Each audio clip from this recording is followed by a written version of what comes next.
Auzubillahiminash-shaytanir-rajeem. Bismillahir-rahmanir-rahim. Assalamu alaikum and a very warm welcome to World This Morning. I'm your host Hajra Sati and joining me is Fahim Bangesh. Assalamu alaikum Fahim. How are you doing today? Wa alaikum assalam Hajra. Doing very well. Thank you very much. And I think since we do comment a one-liner or two-liner every time we start our program about the weather, well, the weather has turned horrible. It's horrid.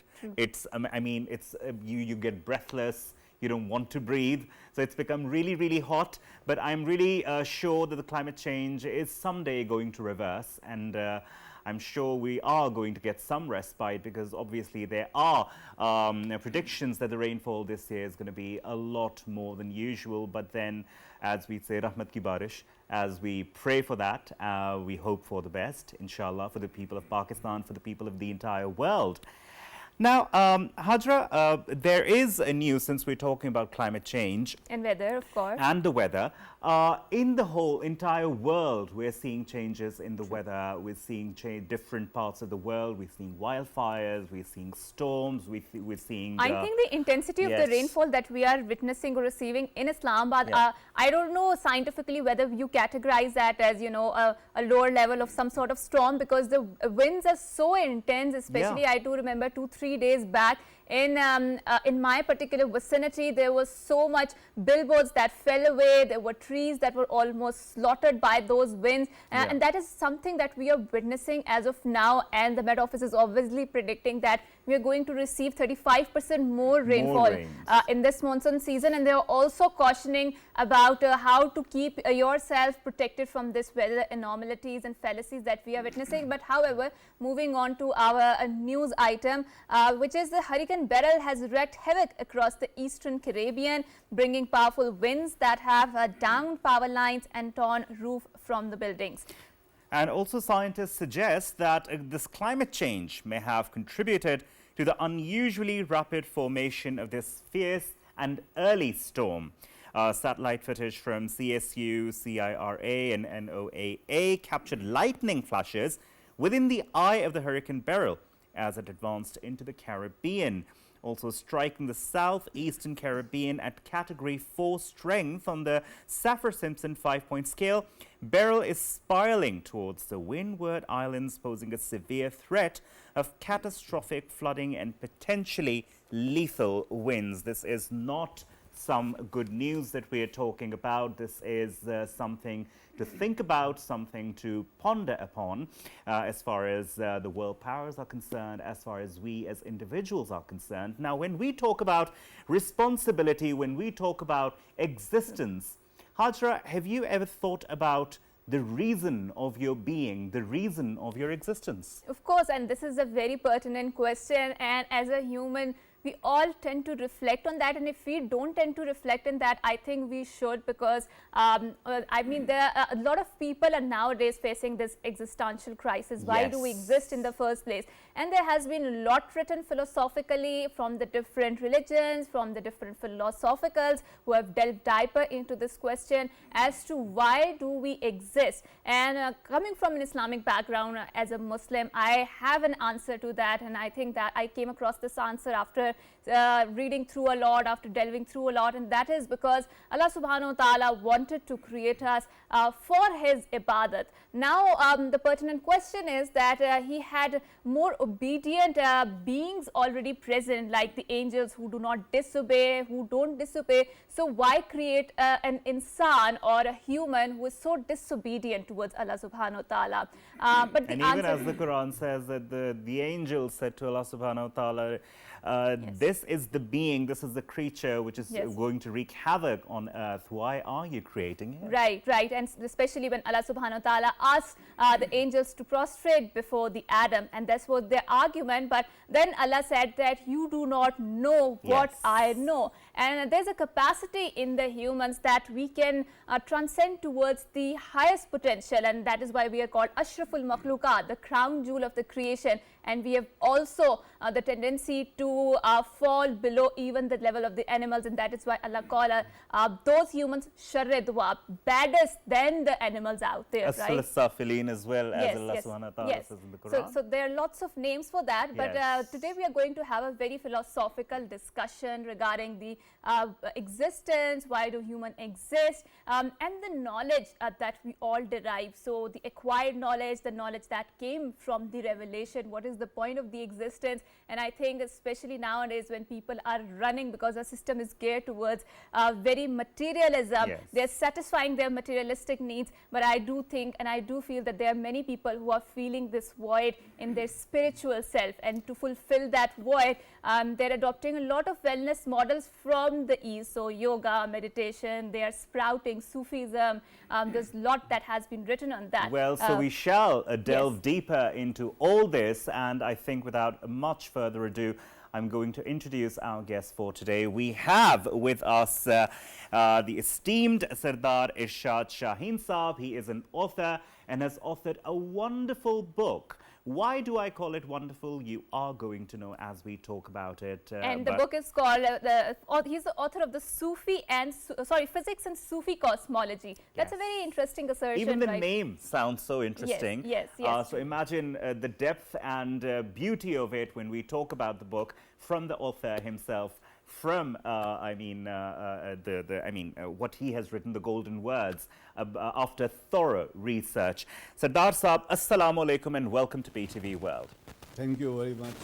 Sardar Saab, now we often think about the reason of our existence. We talk about ourselves as we are a speck of dust. We talk about the planet Earth. It's a very small planet. The humans are insignificant beings, yet Allah subhanahu wa ta'ala calls us Ashraful Makhluqat, the best of all the creations, right? And then the best of all the creations has been striving since the beginning of time to look for the meaning of the existence, look for why are we here, why have we been sent to this earth, why has this life been given to us. I'm sure that was one of your motivational factors to start this book in the first place. Could you, in a nutshell, tell us what the book is all about? We will talk about this, but right after this short break, don't go anywhere, stay with us.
Welcome back, and without further monopolizing our conversation, I think we will straight go to our guest and ask him that why has he chosen a seemingly two different sort of topics, and how he has reconciled them, which is physics, which is a very natural sort of a science, and a religion, which is Sufi cosmology, right?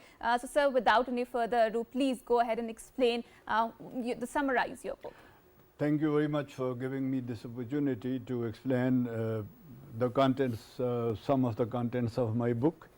Actually, as you have already said, Mr. Fahim has said that we right from beginning, right from our childhood and school days and college days, everyone asks himself, who am I, True. who we are, why do we exist, why this universe exists. Even Stephen Hawking, a great physicist of 20th century and 21st century, he also wrote in his book that I can answer the question how this universe works, but I cannot answer the question why does it exist, and why do we exist, and what is the purpose of life. So this question, this riddle has always been a riddle and puzzle for philosophers and for scholars. So that is why this book is my journey for search of truth. Truth, yes. Who am I? Why do we exist? What is the phenomena of this universe? Who created it? So one thing I want to clear, that this book has not been written on the basis of belief. Right. Because I have passed, personally I have passed through many phases of belief and disbelief. Yes. But this concept of this travel of doubts helped me in doing more and more research in various disciplines, including science, biology, physics, biology, philosophy, psychology, religion, mysticism, sociology. So this book has been written as a research book. I haven't written anything on my own. It is only 233 pages, but it has around 800 citations or references of other writers, authors, and authorities of various disciplines.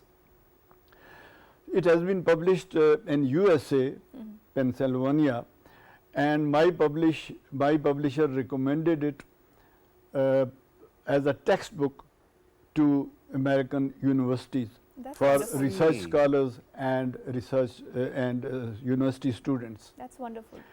It's quite costly in Pakistan rupee exchange rate. Because of the paucity of the time, can we quickly move to what is actually written in that? Because it is so exciting for me. The title is so captivating, and we really want our audiences to explore that, because I think not many people delve into philosophy. It's Yes. a very difficult subject to absorb, yes, right? So yes, please go yes. ahead.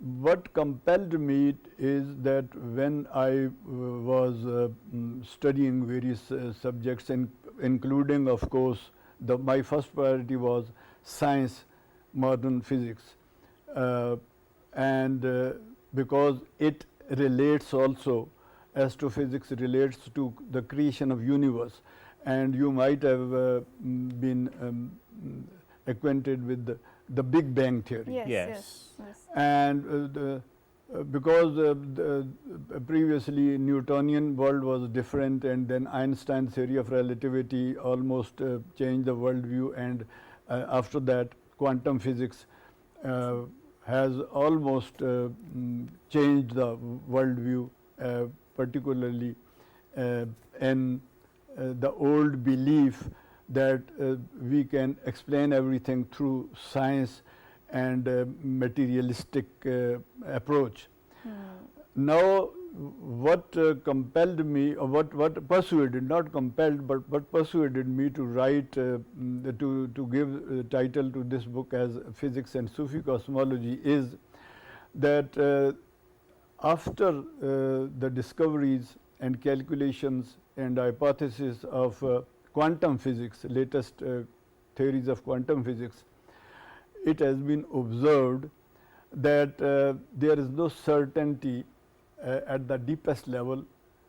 It is uncertainty and probabilities and possibilities. The world is the world of possibilities at its deepest level, probabilities. So, there is nothing certain. This gave rise to interest in spirituality also. True. And in 1975, Fitzgerald Capra, an American physicist, wrote a book, Tao of Physics. You might have heard about it, or you might have read about it. He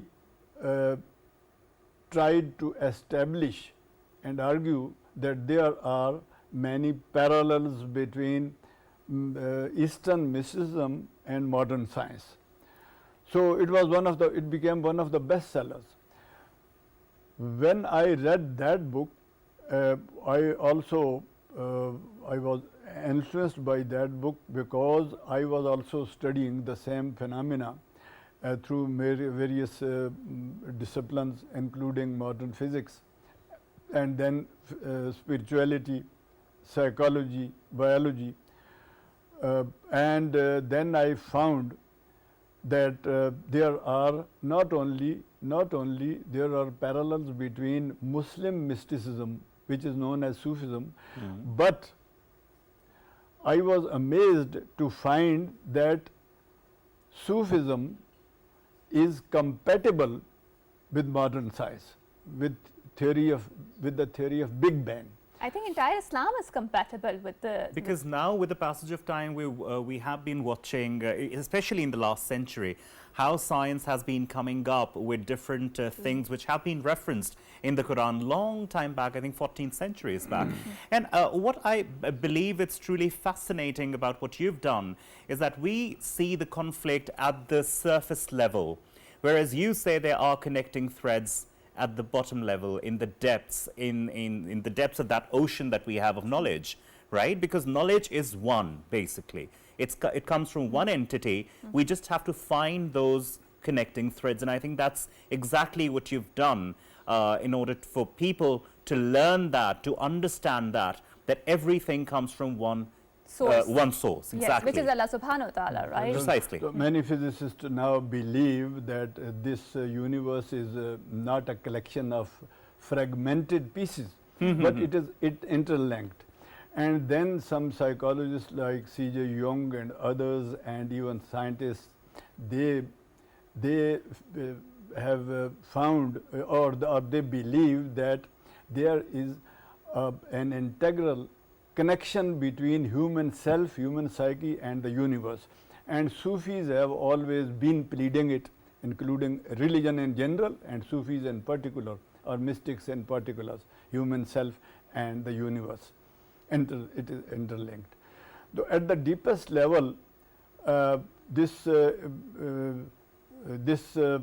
is no conflict. I didn't find any conflict between what you call faith and modern science, because I have found that the concept of Tawheed, oneness of God, is a scientific concept. True.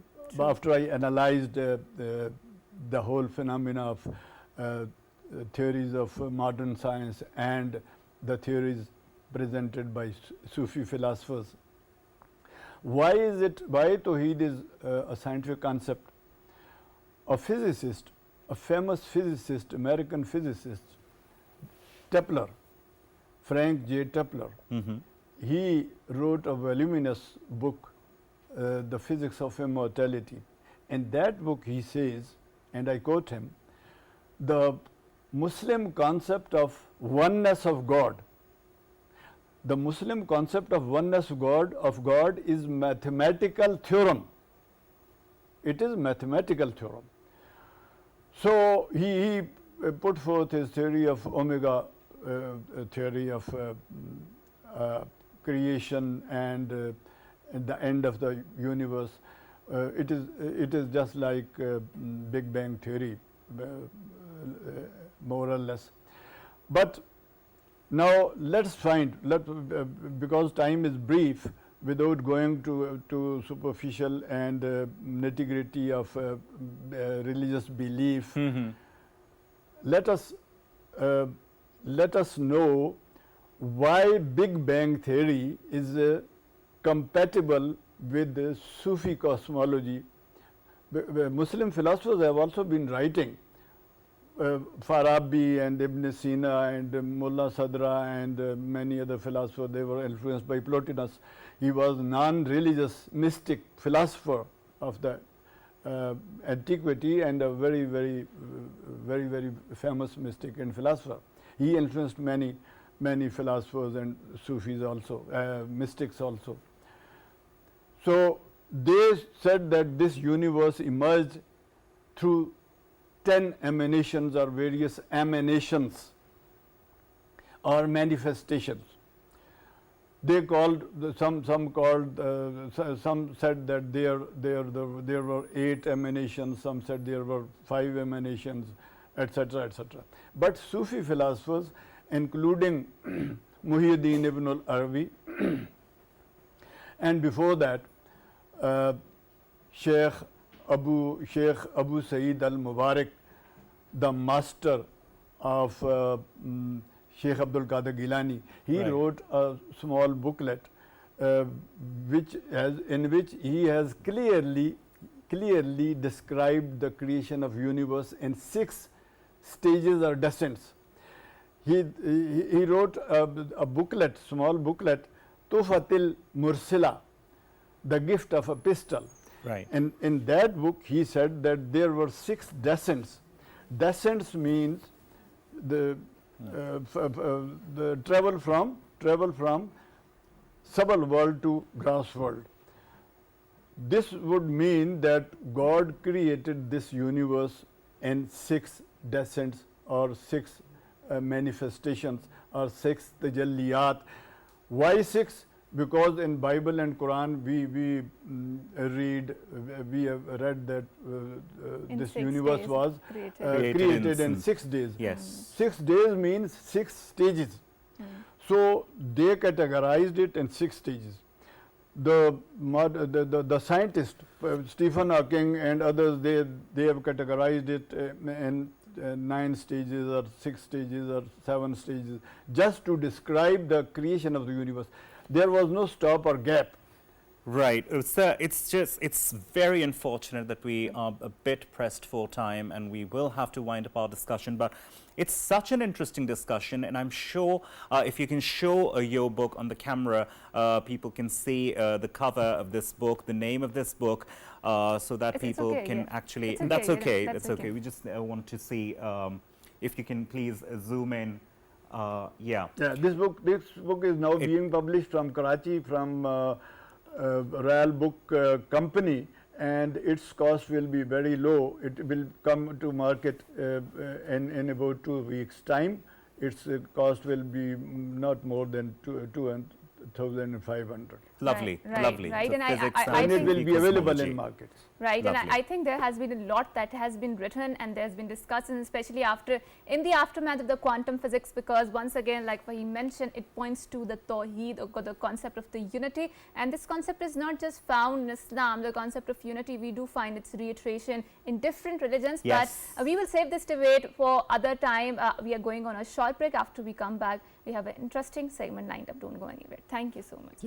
Thank you, sir.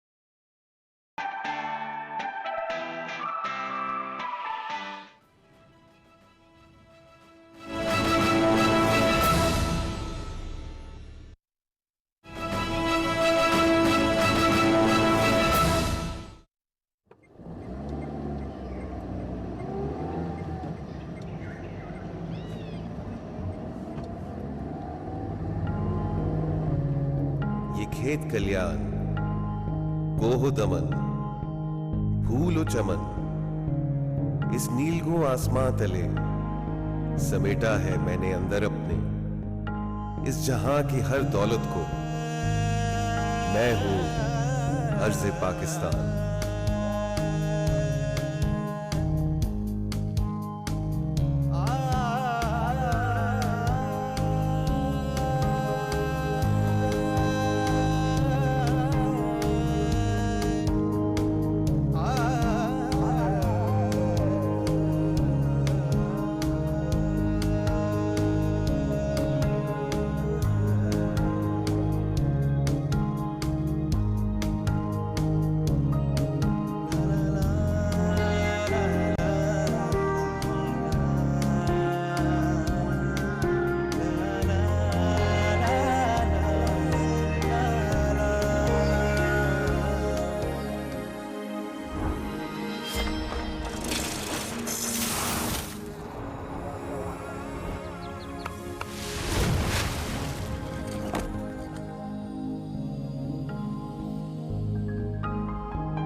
Welcome back to World This Morning with Hajar Sati and Fahim Bangish, where we had a wonderful and productive discussion before going on the break.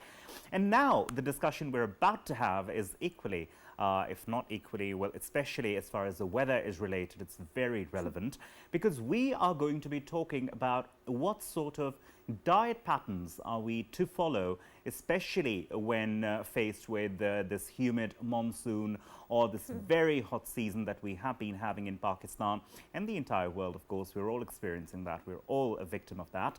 So we have been joined in the studio by none other than Ms. Anisa Sohail. She is a clinical dietitian, and obviously when it comes to diet, we say that it's a trend these days, especially for people to lose weight, for people to go according to the weathers, okay, what's going to suit us, what's not going to suit us.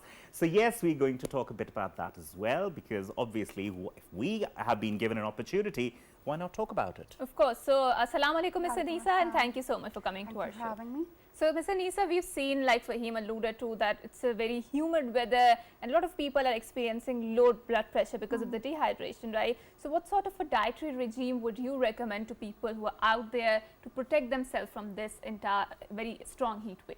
So, there are two things about maintaining the diet or certain hydration level in this weather. There are two things. There's water content and then there's electrolyte balance. Right. Because when we sweat, basically sweating is a natural mechanism of the body.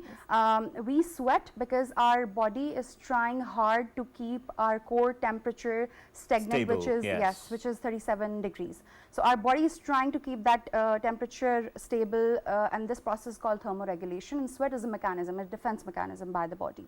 So, when we sweat, we not only lose a considerable amount of water in terms of perspiration, we also lose a certain amount of electrolytes like sodium and potassium. Right. So, we need to make sure that basically all this low blood pressure, dizziness and all these things happen because the balance is lost.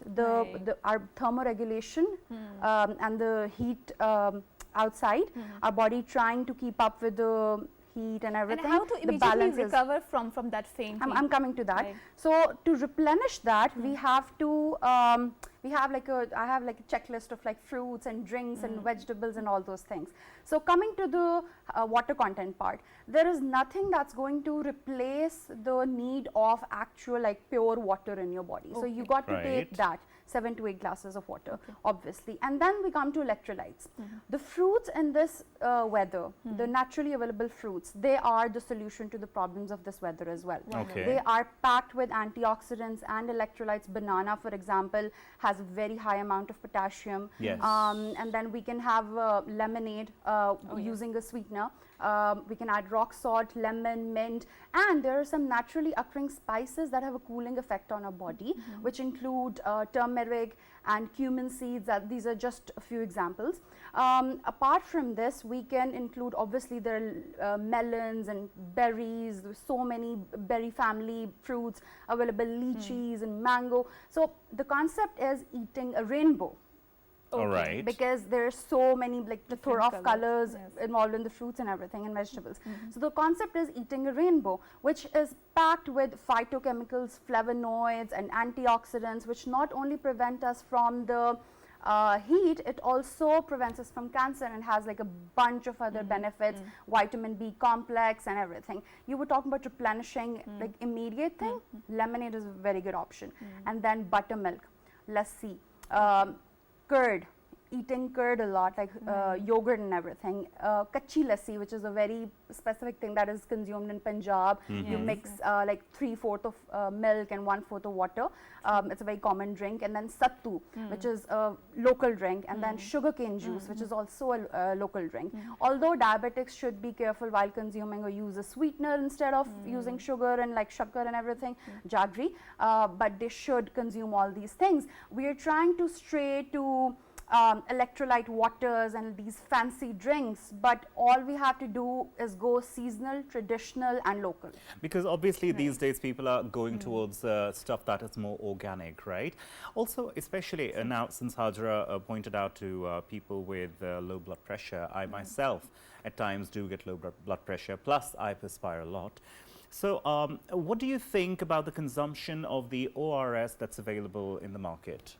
Yes, so if somebody is actually actively going through extreme dehydration and their actual clinical symptoms, which is you have diarrhea or you have significant dizziness and headache and that kind of thing that you cannot keep functioning day-to-day activity, then you should go for that. That's a very good idea. You can add it to other drinks as well.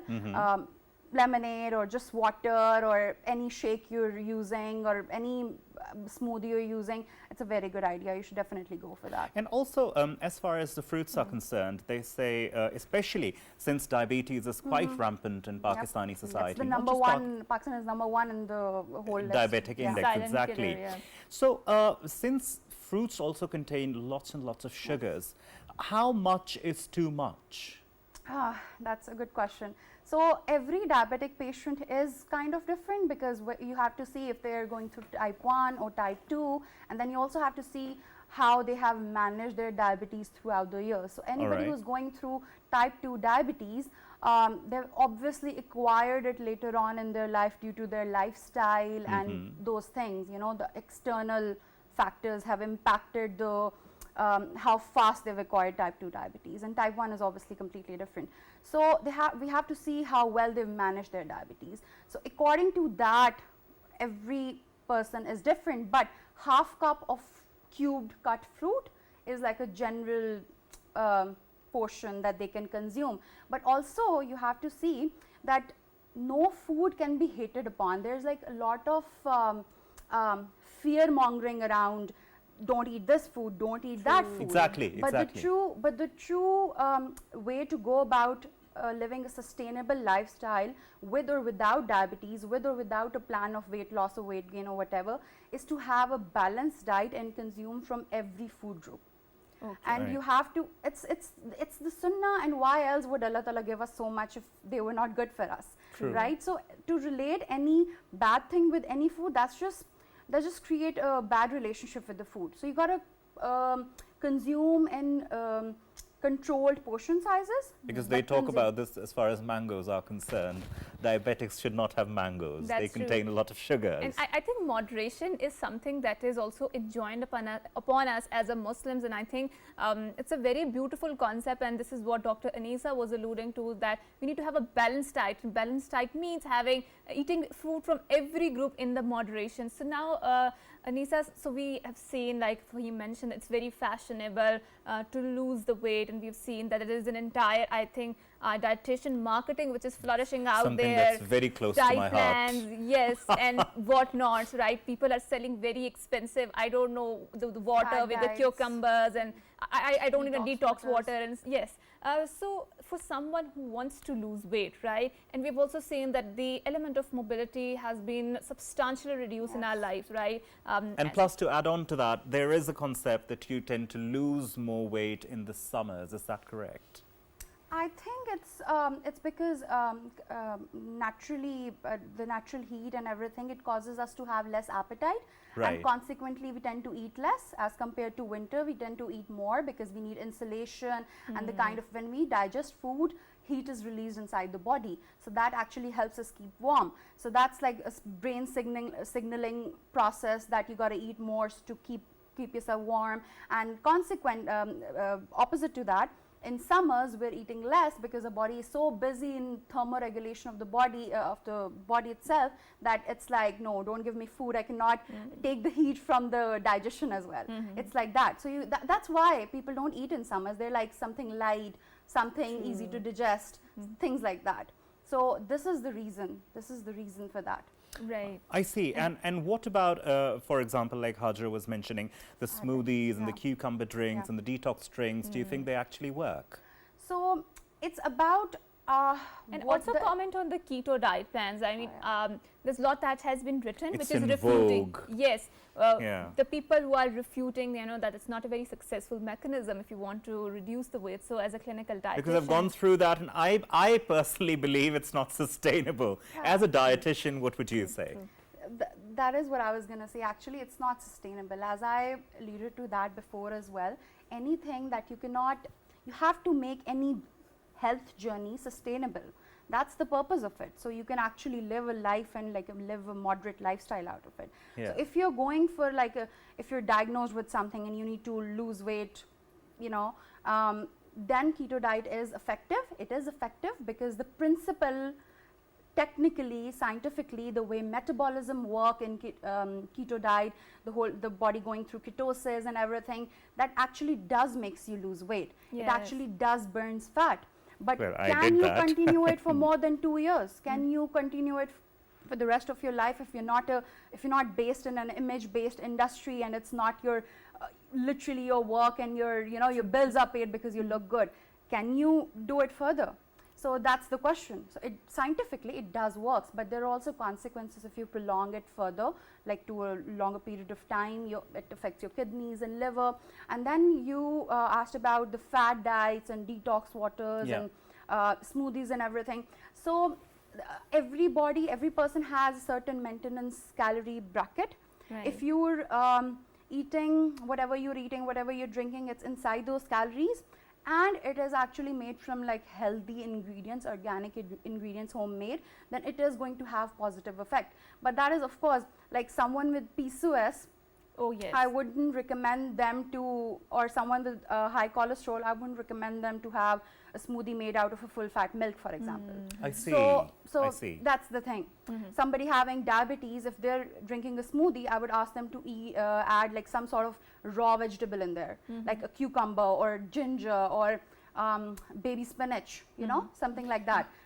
So you have to be careful about that. About the detox drinks, you can consume detox drinks in this weather as well. It's not going to make you lose weight, but it will affect your metabolism. It will provide you with antioxidants. It will provide you with vitamins and minerals. It will make your skin shiny. It will make you feel good.